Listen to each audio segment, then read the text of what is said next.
Welcome back dito sa channel natin. Andito tayo ngayon sa Mall of Asia. Magbibigay tayo ng latest updates sa ginagawang reclamation dito sa may seaside at sa ongoing progress sa ginagawang expansion ng mall. So ayun guys, dito pa lang sa malayo, kitang-kita na natin ang lawak ng naitambak na lupa at buhangin.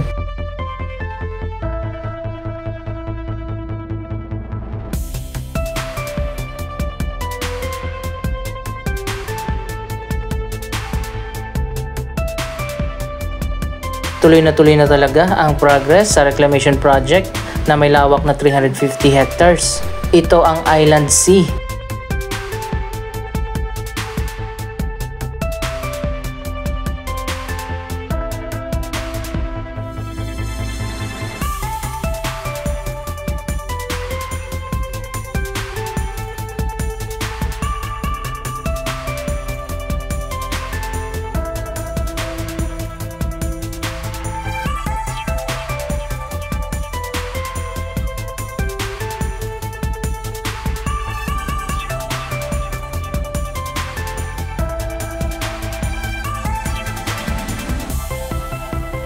Makikita naman natin doon sa kabilang side ang malawak na Pasay Harbor City. Yun naman ang Island A at B.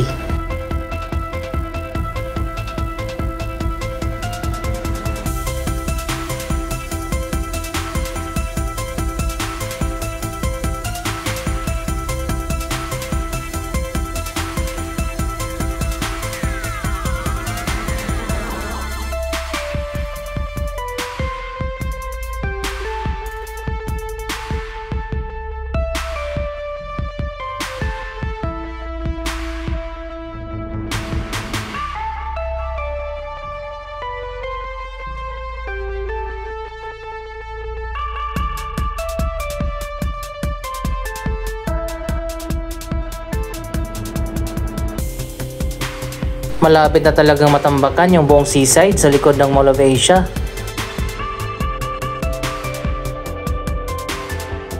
So ayun guys, walang katao-tao ngayon dito sa seaside, hindi ko alam kung bakit. Parang ako lang yata yung namamasyal dito sa ngayon. Usually kasi napakaraming tao dito sa seaside.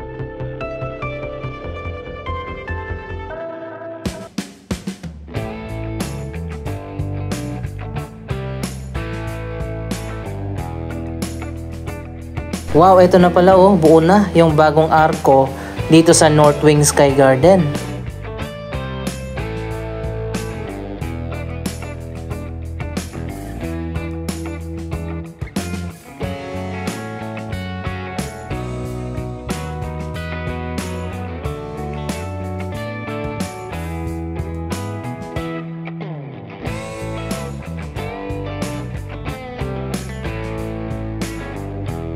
So ayan guys, mukhang matatapos na itong bagong arko sa North Wing.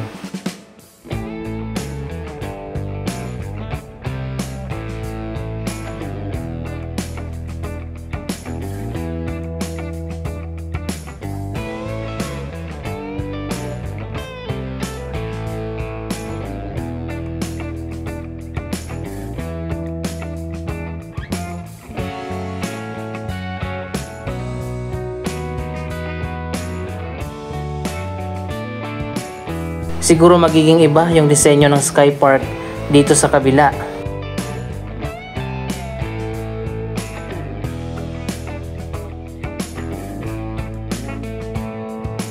So ayan guys, tuloy-tuloy na talaga yung progress sa Mall of Asia Expansion Project. Tapos na ang major redevelopment sa South Wing, ngayon dito naman sa North Wing.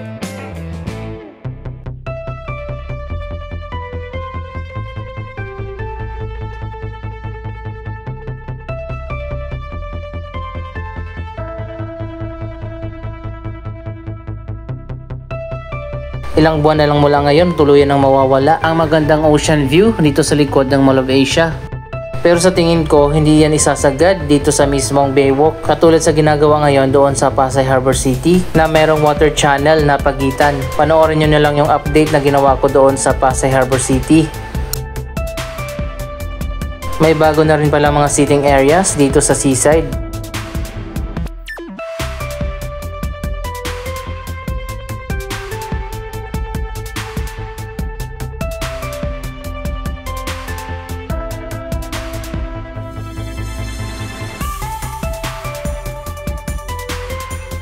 Dito unang nagsimula yung pagtatambak ng lupa at buhangin. Pero tinigil at hindi itinuloy at ngayon lumipat muna sila dito sa kabila.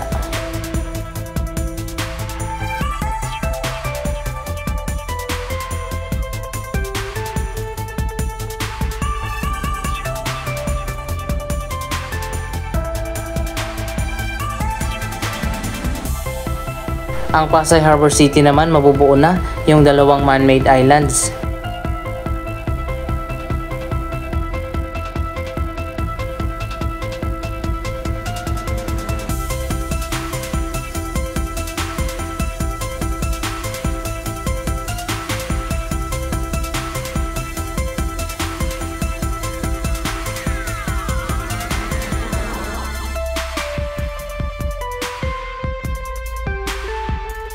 Update naman tayo sa ginagawang expansion dito sa loob ng mall.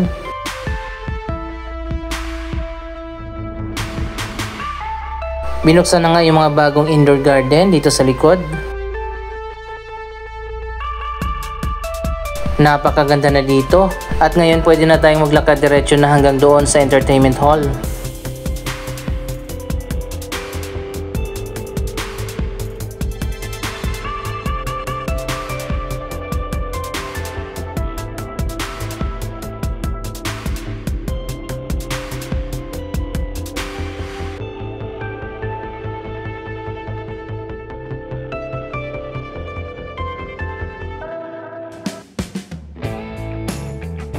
Maganda ang interior design na ginawa ng SM dito sa Mall of Asia renovation. Isa sa highlight dito ang special roofing system na transparent kung saan tagos dito sa loob ang liwanag.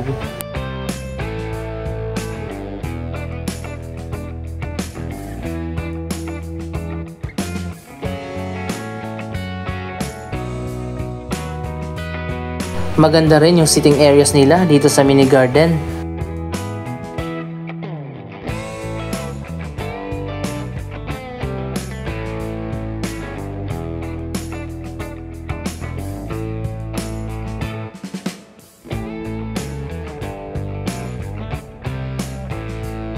Malapad at talagang makakaupo ka ng maayos.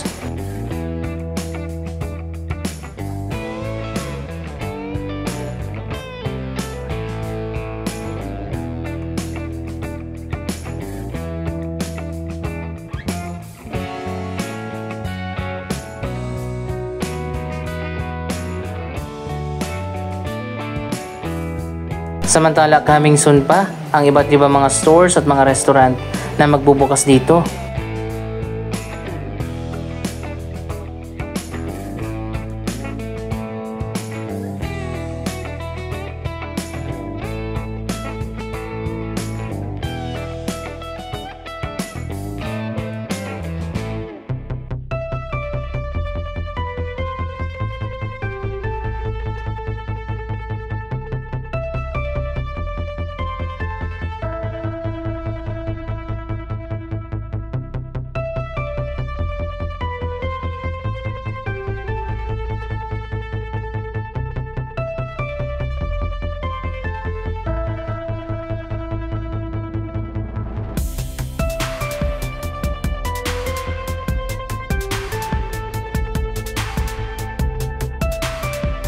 Binuksan na nga ulit ang entertainment hall at pwede na ngayon tumambay dito kapag mainit pa doon sa seaside.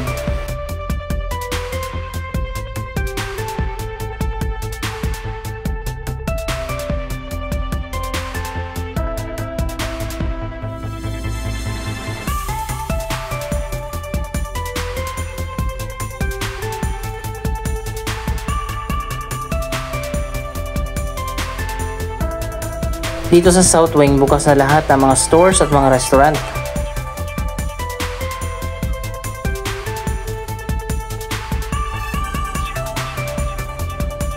Pati dito sa South Wing Sky Garden, walang katao-tao.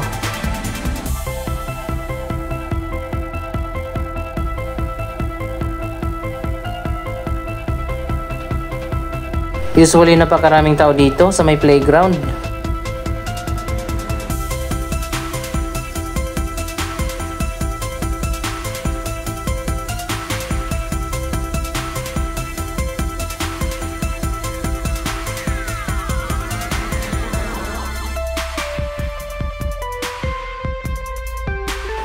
Wow, ayan o, kitang-kita natin ang lawak na ng itinambak na lupa at buhangin.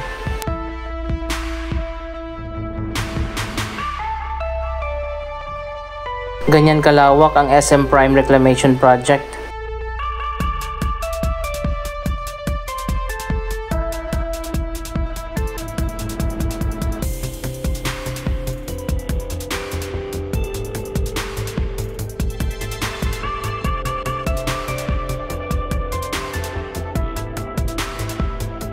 Alam ko na pala kung ano itong ginagawa dito sa tapat ng playground.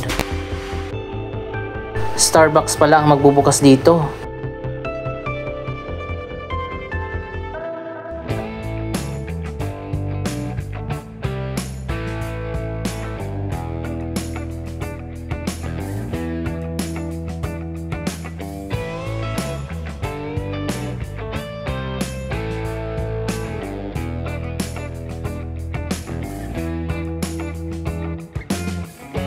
Yung dalawang nakabalot dito sa Sky Garden, hindi pa natin alam kung ano yan. Abangan natin ang big reveal.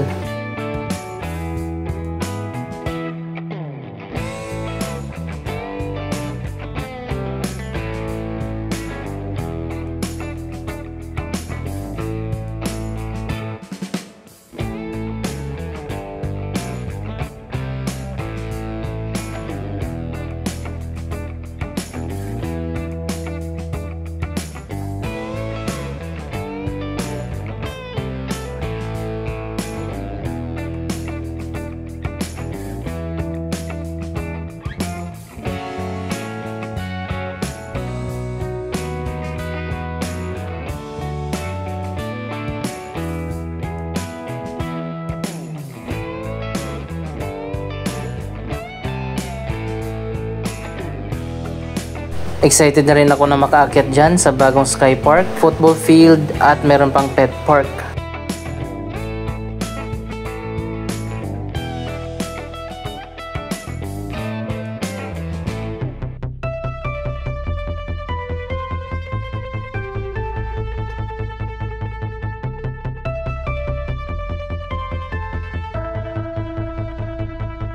Magkakaroon pala dito ng 2 hectare na Central Park, mga residential condominium, office building, isa pang mas malaki na SM Mall doon sa dulo, at marami pang iba't ibang mga projects ang itatayo dito.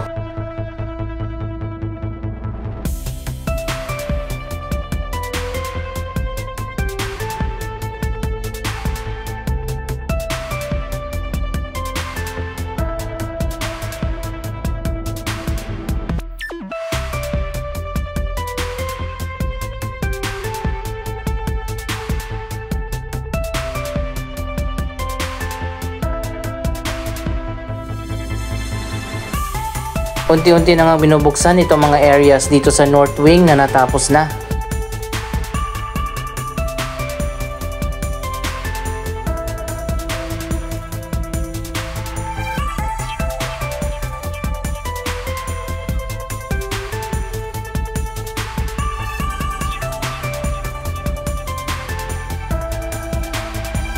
Hindi pa rin talaga magpapahuli ang Mall of Asia at patuloy pa rin ang pag-evolve nito para sa future generation.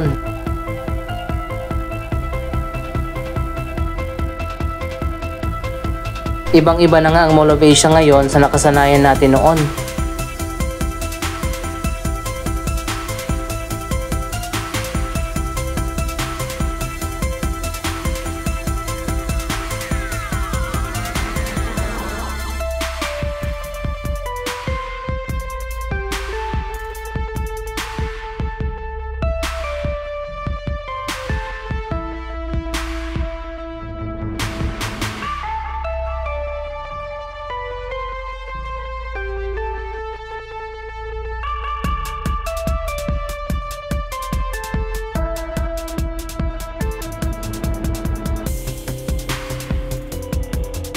Abangan pa natin ang iba't ibang mga projects na ginagawa dito sa Mall of Asia Expansion Project.